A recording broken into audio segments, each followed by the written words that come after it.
Hello, hello, Sagittarius Collective. Ako po ito si James from James Tarot PH.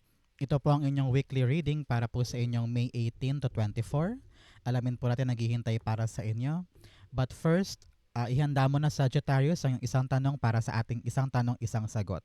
Kung meron po kayong pangmalakasang one question, hawakan mo yan at sa dulo po atin po yung babasahin. Okay? Let's begin. Holy Spirit, Spirit Guides, ibigay po natin kay Sagittarius sa mga sagot sa kanilang tanong. Inhale and exhale. Your cards for the week. Nice. Siya nga pala mga mahal kong Sagittarius, maraming salamat po ha sa lahat po ng mga hindi nag-i-skip ng ads, nagla-like, nagko-comment, at lahat po ng mga patuloy pong sumusuport at nag-subscribe sa atin. Thank you, thank you. Keep on liking po and share nyo po itong video na to para marami pang Sagittarius sa makapanood. And please keep on not skipping the ads. Salamat po. In the background of your reading, meron kang the Five of Swords. Alam ko this time around, Sagittarius, meron ka ng mga bagay na kahit gaano kahirap, dapat mong ituloy, dapat mong ipanalo, dapat mong ipaglaban. Along the way, you will meet some people. You will hurt people. You will have disagreements. You will have conflict. You will have drama. Pero narinig ko dito, parte yan nung journey. Parte yan nung panalo mo. Alam mo yung sa SB19, nag-guest sila kay Ninong Rai sa kanyang YouTube channel at na-share niya doon na nung mga panahon na gusto na niyang bumitaw sa training. Kasi nga nagka-training pa lang sila dati. For 3 years, wala pa nangyayari, wala pa silang album, wala pa silang hits. And along the way, sabi niya, hala, bibitaw na ba ako? Halos nakaaway na niya parents niya. Kasi nga yung parents niya may pangarap sa kanya, kay Ken, sa SB19. So parang sabi niya, ang dami ko nang sinacrifice, magkagalit na kami ng parents ko, tapos ngayon pa ba ako bibitaw?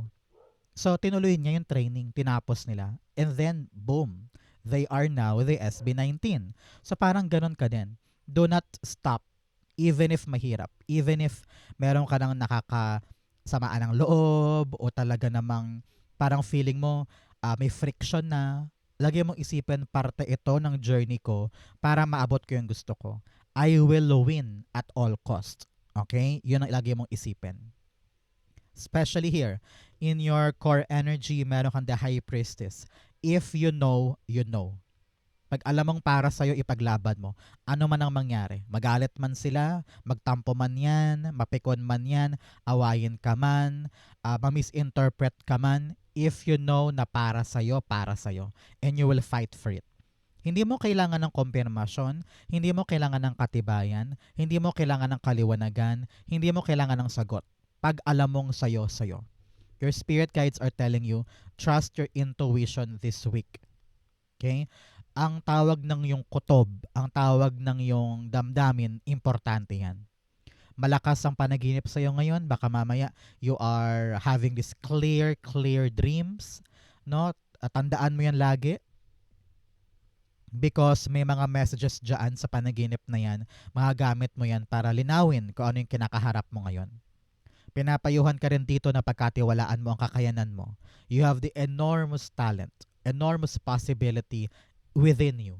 So kapag nahihirapan, kapag naguguluhan, lagi mong sabihin, kaya ko to, marunong ako, magaling ako, at malalagpasan mo yan. You will win at all cost. You will win sa kabila ng mga problema, aberya, dagok, issue. Kayang-kaya mo tong ipanalo. Okay? High Priestess, the Page of Swords. Tingnan mo siya. Si Page of Swords, kahit hindi siya marunong humawak ng espada dahil bagets-bagets pa siya, bagito pa siya dito, ibig sabihin, kahit hindi siya marunong, kahit konti lang yung kaalaman niya, lalaban siya. Ganon ka din. Hindi mo kailangan malaman lahat, hindi mo kailangan maaral lahat or ma-figure out lahat-lahat. Pero kapag alam mo sa puso mo, sa kaloob-looban mo na kaya ko, lalaban ka. At all cost. Ipapanalo mo ano man ang mangyari. Parang ganyan. Okay? So, Sagittarius, ano ba yung mga hinihintay mo this time na maipanalo or magawa or ma-accomplish? Isulat mo yan sa ating comment section. Hilingin mo na yan ngayon para maganap na. Okay? In the area of what you need to focus on, meron po kayong the Four of Wands. Para tong 11-11. Madalas ka bang makakita ng 11-11? That is your sign from the High Priestess that things are going in your favor. That is a manifesting number. Okay? Kapag nakakita ka ng 11-11 sa orasan, sa timer, sa YouTube, pag napahinto ka sa 11-11, that is something to take a pause and then reflect and then make a wish. Because this will lead you to the katuparan ng wish mo. Okay? Ngayon, pinapayuhan ka dito na mag-focus ka sa goal mo. Huwag ka mag-focus sa mga nega. Huwag ka mag-focus sa mga maling tao, sa kaguluhan, sa kasamaan ng iba. Huwag ka mag-focus sa nangyayari sa politika. Huwag ka mag-focus sa gulo ng ibang tao. Focus ka ngayon sa problema mo, sa goal mo, sa milestone mo. Doon tayo nakatingin. Doon tayo lalaban. Doon tayo may energy. Okay? Hindi pwedeng malilingat ka ng iba-iba or madali ka ma-distract ngayon. No. Focus on the stability of your goal. Many of you are praying for the house. Praying of a pambahay na goal. Halimbawa, anak ay makagraduate, yung anak ay makatapos na sa training or matanggap na sa work, o kaya mapagawa ko na yung pintuan, mga ganyan. So kung ano man tong pampamilyang wish at milestone mo, dito tayo mag-focus this time. Kasi meron kang paraan para maabot yan.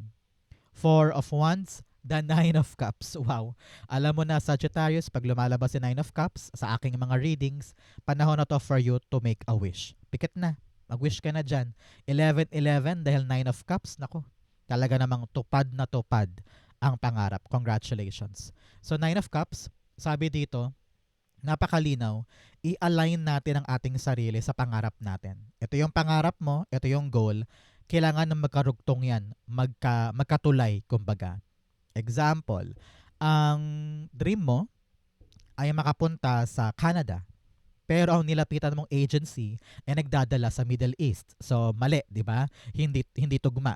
So, kailangan nyo pupuntahan mo yung agency na nagdadala sa Canada. Parang ganyan. So, whatever your wish is now, make sure na tugmang-tugma yung pupuntahan mong tulay or milestone nang sa ganun matumbok mo ito. Example pa, ang wish mo ngayon ay makabili ng kotse. So, ang goal mo makaipon. So, kailangan lahat na action mo ngayon ay para sa pag-iipon para ma-reach itong dalawang tulay. Parang ganyan. Okay?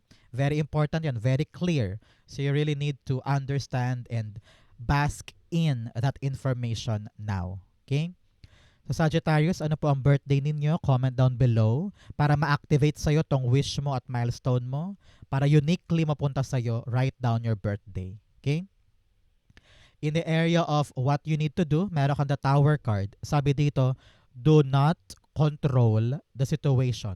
If something needs to change, if something needs to improve, kung kailangan mong bitawan yung isang bagay, kung kailangan mong layuan to, kung kailangan mong baguhin yung lifestyle mo, kung kailangan mong palitan na yung paniniwala mo sa isang bagay, kung kailangan mo nang bumitaw sa isang bisyo, you need to do that. You don't need na kontrolin, pigilan yung mga bagay na alam mong dapat nang baguhin. If things are changing, that is your indication na sabi ni God, hindi na yan para sa'yo, layuan mo na, tigilan mo na, may darating na bago. Pero paano siya makakapasok kung pilit mo niyayakap yung mga dapat nang umalis? Okay? So accept change, be flexible, maging maparaan ka, maging madiskarte ka, matuto kang mag-adjust habang nagbabago so that makita mo kung ano talaga yung nakahintay para sa'yo. Tower card, the Magician card. Si Magician here sabi, meron kang minanifest. Meron kang minanifest noon, kaya nagbabago na ngayon. Halimbawa, you have manifested for a bigger job, a bigger salary. So, parang ngayon, kakaroon ka na ngayon ng problema sa trabaho, problema sa katrabaho, sa boss, sa sweldo, o kaya sa mismong inaasikaso mo, di ba?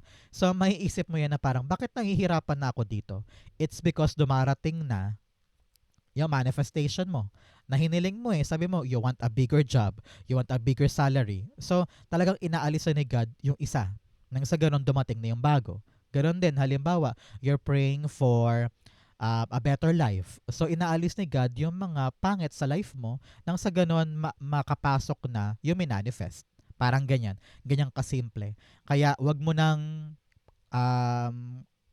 wag mo nang i-regret pa yung mga nawawala or umaalis. Dahil parte yan ng proseso para makuha mo talaga yung para sa'yo. Sabi naman dito, may magagawa ka sa kabila ng mga pagbabago. So, daanan mo lang, huwag kang matakot, be confident because things are getting better para sa'yo. Ito yung minanifest, so changes for the better ito. Congratulations. In the area of what's affecting your current energy, meron kang the Six of Cups. Sabi dito ng yung spirit guides, you are now giving yourself a chance to start over again. No? Marami ka ng mga kakalimutan from the past. You are now able to forgive, forget, to let go yung mga nangyari noon. Parang niregaluhan mo ang sarili mo ng bagong pag-asa, bagong chance. Sabi mo, sige na nga, I will just let go, I will forgive, hahayaan ko na yon, si God na bahalang gumawa ng karma nila. Pero ako ngayon, I will trust my judgment for something new. I will begin again. I will try again. I will take on this new journey. No? Binibigyan ka ng regalo ngayon ni Universe Sagittarius to have a new beginning. To detach yourself from what happened in the past. Okay? Sa panahon na to para magkaroon ng positive shift, no? Talagang mag-shift ang buhay mo for something new at pagkatiwalaan mo yon. You will know in your heart na ito na yung time ko talaga para yakapin yung bago at lumaban sa mga bagong bagay. Okay? The Six of Cups, the Knight of Swords. Okay. Sabi dito, you're gonna run fastly than before. Mas masigasi ka ngayon na lumaban sa mga bagong bagay. I don't know why. Parang walang pagdadalawang isip. Wala nang paginilay-nilay. Pag dumating yung positive shift, ramdam ko dito, kaganon ka kaagad. Susuong ka kaagad. Kasi nga marami ka ng mga nasayang na oras noon. Kaya sabi mo parang, ayaw ko nang sayangin yung chance ko ngayon. Pag nag-shift ito, pag nagbago to, tutulay ako. Gagawin ko. Active ka. Parang ganyan. And you will not waste any more time. Because you know na hindi hihinto ang mundo para sa'yo. Kaya kailangan mo siyang sabayan. Kaya kapag naramdaman mo na God is pivoting your life for something better, wag mong pigilan, wag mong kontrolin. Sabayan mo. Parang ganyan. Congratulations. For some of you, nakita ko dito na meron kang darating na invitation. I don't know why. An invitation to a reunion, family gathering siguro, baka bakasyon, or alumni homecoming. And there you will meet the people from your past. Parang ganyan. So, maganda rin time to reminisce them. Yung mga good things ang aalalahanin mo, mga magandang bagay lang. Pero, kung gagawin mo to, pupunta ka sa mga past people mo, it will help you to appreciate what you have now kesa before. Parang ganyan. So may additional fuel siya para pahalagahan mo yung ngayon mo, pahalagahan mo yung darating para sa'yo, mga darating pa para sa'yo, at kung ano yung saysay noon, at kung ano yung lesson noon na pwede mong i-apply ngayon. Kaya parang medyo ginaganahan ka because you realize na I'm far better off than before. No? So ngayon you are now having this paggaan and clarity within you. Congratulations. In the area of what your future holds, meron kang the King of Cups. You are sitting on your throne. Having this understanding na lahat ng pinaghihirapan ko, lahat ng pinagdaanan ko, lahat ng nakaaway ko, sinakripisyo ko, nasaktan ko, lahat yun worth it. Because you are now living in the near future of abundance, power, prestige, katahimikan, balancing buhay. Na hindi ka na katulad dati, nag-struggle, pagod na pagod, dati kina-question mo pa sarili mo, pero kitang-kita ka dito, ang tabayanan mo, 14 days, 14 weeks, or 14 months, napakasaya mo na, napakakontento mo na, and you have what you need. Kahit anong gulo ng paligid, hindi ka na naapektuhan dahil meron ka na ng mga bagay na ikakaligaya mo. Balanse na ang buhay. And you don't need other chaotic energy or ayaw mo na mag-dwell sa mga negativity because ngayon gusto mo nang panatilihin pa yung ganda ng buhay mo at balanse ng buhay mo. Congratulations. King of Cups, the Three of Swords. Yes, ngayon sabi ng yung spirit guides, you're able to let go of what happened in the past. Kung ano man yung pain, suffering, problema, pagkagulo, or pagkalusaw ng mga dating pangarap, pagkawala ng mga dating inasahan, no? Lahat ng pain na yon dala-dala mo pa rin naman. Pero this time around, hindi na siya ganoon kasakit. Hindi na siya ganoon ka-bitter pag inaalala mo. Nakatulong sa'yo yung pag-reminisce sa past kasi pag-reminisce and then pagbitaw. Dahil nag-reminisce ka sa past mo, nakagaan sa'yo. Naintindihan mo na, ay, parte yan ng past, parte yan ng buhay ko, wala na akong magagawa dyan. What I do need now is accept. Accept and move on. So dahil doon, bibilis yung acceleration mo. Maghihilom yung mga sugat. Alala mo pa rin siya dahil nga nagsisilbi siyang lesson para sa'yo, pero hindi na para magpaka-bitter, kundi para gamitin siyang paalala sa mga bago mong gagawin. Kaya ngayon, mas kalmado ka, mas emotionally matured ka na din, hindi ka madaling mauto, hindi ka madaling mamanipulate, hindi ka madaling pumatol. Kasi nga, naintindihan mo na yung takbo ng buhay na hindi mo dapat i-big deal yung mga bagay na kaya mo namang i-let go. Nang sa ganun, makaiwas ka na rin sa gulo ng buhay. Parang ganyan. So, congratulations. In your challenge, meron kang the Ace of Pentacles. Some of you, nagadalawang isip at tanggapin itong bagong pagkakataon. I don't know why. May takot o may kaba, may kaduwagan ako narinig para sa'yo. Kaya nga sabi ko sa inyo kanina, believe in yourself. Pagkatiwalaan mong intuition mo, pagkatiwalaan mong sarili mo, and fight. Kahit hindi ka marunong, kahit hindi ka pa expert dyan, kahit marami ka pang dapat matutunan, you can learn naman as you go. Binibigyan ka ng gift ng universe, eto yun. Na hindi mo daw dapat sayangin. You really need to take it, grab it, without second thought, without paginilay-nilay. Ramdam ko talaga dito na wala ka nang sasayangin na oras and you will need to appreciate itong dumarating na ito. Sabi, huwag kang choosy. Huwag kang masyadong maghangad ng malalaki. Ito daw binibigay sa'yo, maliit man, pero ramdam ko, this is susi. Susi to para sa bigger goals mo. Kaya kung yayakapin mo to, ito ang tulay mo para sa mas higit pang bagay. Kaya huwag daw i-take for granted kung ano man yung mga ino-offer sa'yo o dumarating sa'yo. Malay mo kahit maliit lang yan o pipitsugin lang yan, pagtagal baka dyan ka pala umunlad. Okay? Ace of Pentacles, the Knight of Pentacles. Yes, sabi dito, pagplanuhan. Pagplanuhan. Minsan, puro ka, well, ito yung prangka side, Sagittarius, sa prangkahin na kita. Sabi ng yung spirit guides, prangkahin daw. Minsan, puro ka plano. Tama naman dapat yun, pero nauuwi lang sa plano lang. Walang action, walang ginagawa para tumbukin to, palaguin, palaganapin, payabungin. Well, sakit din naman yan ng iba't ibang tao sa mundo. Hindi lang ikaw, Sagittarius, today. Na parang we always plan. We prepare a lot of things. Pero pag panahon na para gumalaw, nga. 'Di ba? So, prangkahang sagot, huwag puro plano lang. Sabi ng yung spirit guides, kilos-kilos din. Nang sa ganun, talagang mayakap mo to ng mabuti at magkaroon ng magandang epekto para sa'yo. Okay? In your fortune, meron kang faraway places, get ready for new horizon. Yes, sabi nga sa'yo, kailangan talaga ng bago.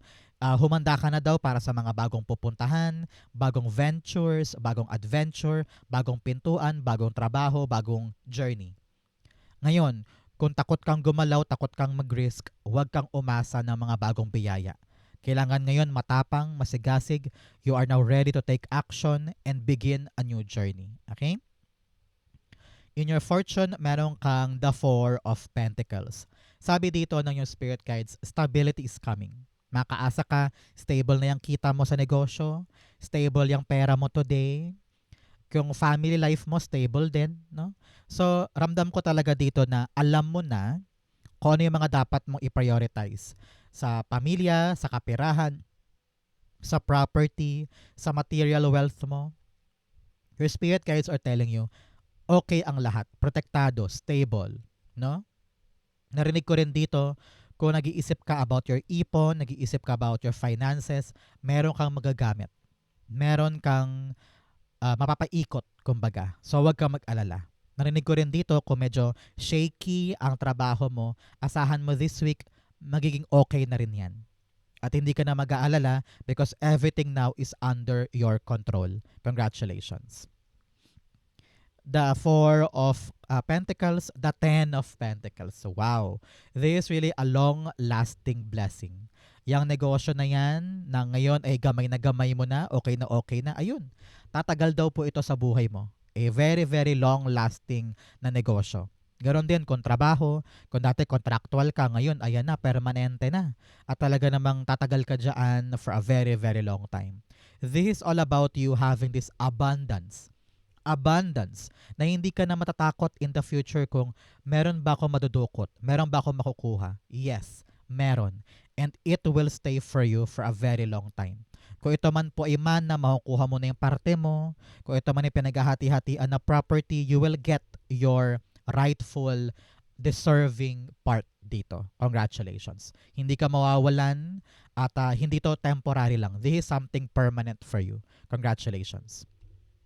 In your divine, meron kang look at the bigger picture. Lawakan mo isip mo, lawakan mo pananaw mo para makita mo kung anong dapat na aksyon. Okay? You also have King of Pentacles. Here, sabi dito, you need to be practical. Kailangan daw maging sigurista ka. Especially sa mga inaalagaan mong negosyo, kapirahan, trabaho, papeles, kung ano man yan na alam mong magpapaunlad sa'yo. Sabi dito, be sigurista. Hindi pwede na sasagot ka na lang ng oo without confirming kung legit o hindi. Huwag kang kikilos ng patalo. Huwag kang magbibigay ng pangalan or ng sagot sa isang bagay na hindi ka naman ganun kasigurado. Alam ko na meron kang gustong ilaban, gusto mo magmadali, ayaw mo magsayang ng oras, pero pinapaalalahanan ka na make sure na yung papasukin mo, lalabanan mo, ay kahit paano man lang, meron kang paniniwala na kayang-kaya ko tong paunlarin. Kayang-kaya kong mag-come up sa good outcome. Okay? Pinapayuhan ka rin dito to be hands-on. Talagang nakatutok ka, nakahawak ka dyan, hindi ka mag-absent, kailangan tutukan niyang mabuti. King of Pentacles, the Nine of Pentacles. Now, you are really building your life Building your life of stability. Meron kang financial freedom, financial growth. Gusto mo na magkaroon ng sarili mong pera. Nang sa ganon hindi ka naaasa sa ibang tao at hindi ka na rin dedepende sa kanila. Kaya meron ka talagang pinagsusumikapan ngayon. Sabi mo, aaralin ko to, pagsusumikapan ko to, pagkatsagaan ko tong itayo, itanim, palaguin, para meron na akong ma-enjoy sa buhay ko. Para ma-harvest ko na or mapundar ko na yung gusto ko sa buhay ko na hindi ko na kailangan pang dumaan ko kani-kanino para lang makuha siya. Because you are now wanting to build your empire. You are now wanting to have your own. Para nang sa ganon, panatag ka na. Congratulations. Kung ito man ay negosyo o may balak kang abutin na bagong trabaho o promotion, kailangan talaga mabusisi ka, nakatutok ka dyan para ma-harvest mo yung magandang resulta niyan. Okay? Outcome mo yan, bigyan mo na kita na fortune cards. You have Dragon, beware of self-delusion. Sabi dito, kailangan daw stick to reality. Kung ano yung tama, kung ano yung realidad, kung ano yung practical, kumapit ka doon. Sabi ko nga, huwag kang masyadong maghangad ng masyadong malaki. Kung ano yung dumarating ngayon, yun ang gawin mo. Baka susi mo yan for bigger things. You have fair woman, babae daw po na maputi ang buhok, or mistisa, or talagang maputi. No? May concern daw sa kanya, sa buhay mo, kausapin mo siya. You have weeping willow, family sorrow, may mga issue daw pampamilya, kausapin mo. Pagplansyahin nyo na, komprontahin nyo na, nang sa ganoon maplansya ito at makalagpas na kayo dyan. You have bow, you are highly thought of. Nako, marami daw tao sa buhay mo tinitingala ka. Kapag wala ka doon, they talk about you very highly, they respect you, they love you, and they appreciate you. So congratulations. Talagang maganda ang rapport mo sa ibang tao na kahit wala ka doon, they still value you and respect you. Okay? Ang outcome ni Sagittarius from May 18 to 24, meron kang the King of Wands. Here, you're gonna move. Gagalaw ka talaga, kikilos ka, para to pa rin itong laban na ito, para maipanalo ito. You are now trusting your intuition, trusting yourself. At sabi mo, sige na nga, laban na, gora na, gagawin ko na. Ito na yung panahon para to pa rin ang pangarap. Meron ka naiisip na plano sa isip mo. Meron kang naiisip na plano sa isip mo. Meron kang plano na noon iniisip mo lang kung kaya ko ba or gagawin ko na ba. Pero ngayon, magkakaroon ka na ng lakas ng loob para ituloy yan. So congratulations. This is the fiery start. Use your passion and courage na ipanalo yan. Makinig ka sa mga payo sa paligid mo para mag-improve ka pa sa gagawin mo na yan. Pero ramdam ko talaga dito, it's now or never. Kahit anong mangyari, ipapanalo ko siya. King of Wands, the Ace of Wands. Yes, you are now confident with this plan. Meron kang idea or plano na very, very excited ka. Sabi mo, yes, yes, gagawin ko to, chance ko na to, chance ko na to. For a new life, for a new beginning, for a new door, for a promotion, for a new house. Pwede rin, no? So talagang kitang-kita mo na kaya ko tong patubuin, kayang-kaya ko tong maganap sa aking reality. Ang kailangan mo ngayon maging matapang at maging confident para maganap yan. Okay? Congratulations. So, Sagittarius, dumako na tayo sa yung isang tanong, isang sagot. Close your eyes. Concentrate on this one question. Inhale and exhale the answer to your question. You have Moon card, Page of Cups, and then the Nine of Swords. Okay? At the bottom, meron po kayong the Three of Pentacles. Nahihirapan ka ba with the people around you because you feel like they are not supporting you o hindi ka nila pinapakinggan o hindi ka nila pinapahalagahan and you just want to fit in? Gusto mo sana may tumulong sa'yo para ma-accomplish ang question mo. Pero sabi dito ng yung spirit guides, huwag kang magpakalunod sa hirap na ito. No? Because the universe, God, will send you the right people para tulungan ka dyan. Huwag mong solohin. Huwag kang magpakalunod dyan na parang wala nang pag-asa, pero in reality meron. Ang kailangan mo lang talaga kumatok, humingi ng tulong. Baka naman mamaya hinihintay ka lang nila para ikaw mismo ang mag-initiate ng conversation.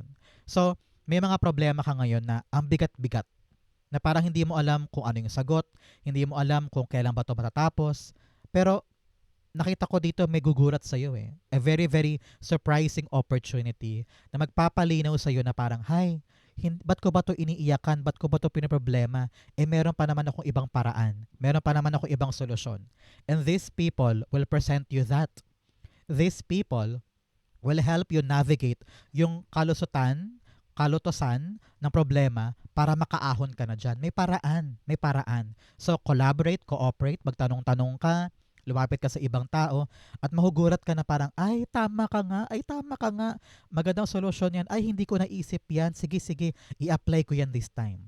So, may solusyon ka na, makakabangon ka na, makakabawi ka na, at meron ka ng mga sagot sa mga tanong noon na walang sagot. Diba? So, clarity will come, the answer will come, mag-e-end din ang problema kung makikipag-cooperate ka muna sa iba.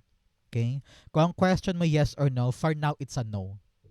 Because malabo pa sa'yo ang action, marami ka pang inuunang iba-ibang bagay, marami ka pang issue, overthinking, overanalyzing. Kailangan mo munang isipin ngayon yung creative and imaginative way para lagpasan yan. And hanapin mo muna yung mga taong tutulong sa'yo. Kaya ngayon, for sure, yung question mo, hindi pa yan ending or hindi pa yan masasolve. Kailangan mo munang daanan to at asikasuhin to. Next time, balik ka sa akin, itanong mo yan, pag naayos mo na, baka magbago na yung sagot sa'yo. Okay? So for now, asikasuhin mo muna yan. So, Sagittarius, ito po ang inyong isang tanong, isang sagot. Ganon din po ang inyong May 18 to 24. Saan po kayo nakaresonate? Comment below, babasahin ko po yan. Thank you, Holy Spirit, Spirit Guides, for the clarity and messages na dapat malaman ng mga Sagittarius this week. Thank you po for watching hanggang dulo. I love you. This has been James for James Tarot PH. God bless everybody.